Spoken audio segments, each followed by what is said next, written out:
السلام علیکم۔ SM Islamic Urdu میں آپ کو خوش آمدید۔ جب حضور علیہ الصلاۃ والسلام کو مکہ سے مدینہ کی طرف ہجرت کا حکم ہوا تو یہ آپ کی بعثت کا 14واں سال تھا۔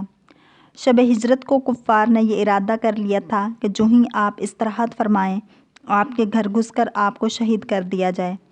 رات کے اندھیرے میں بہت سے آدمیوں نے آپ کے گھر کا محاصرہ کر لیا اور انتظار کرنے لگے کہ آپ سو جائیں تو حملہ کر دیں۔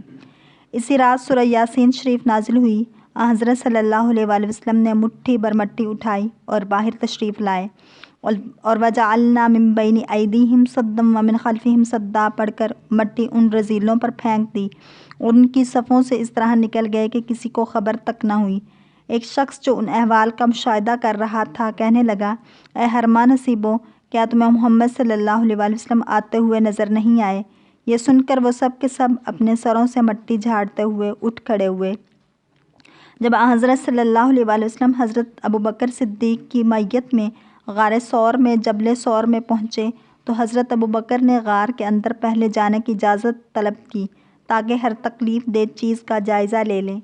غار میں داخل ہوئے تو ہر سوراخ جو انہیں نظر آیا اس میں اپنی انگلی سے ٹٹولتے جاتے۔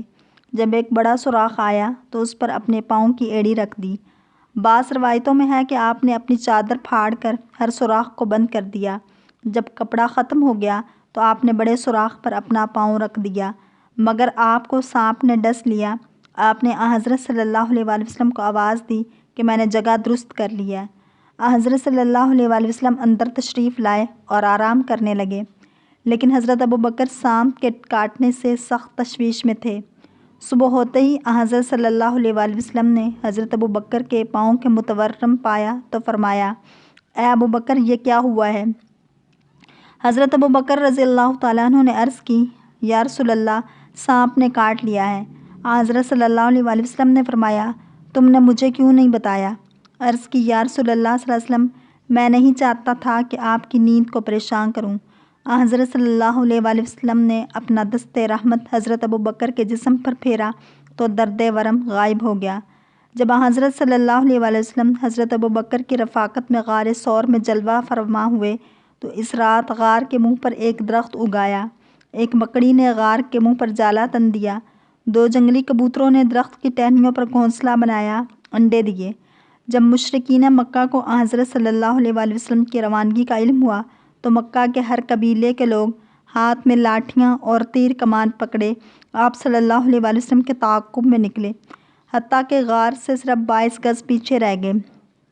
بعض روایتوں کے مطابق 50 گز کا فاصلہ تھا۔ مشرکین نے ایک نوجوان کو غار میں جانے کے لیے کہا۔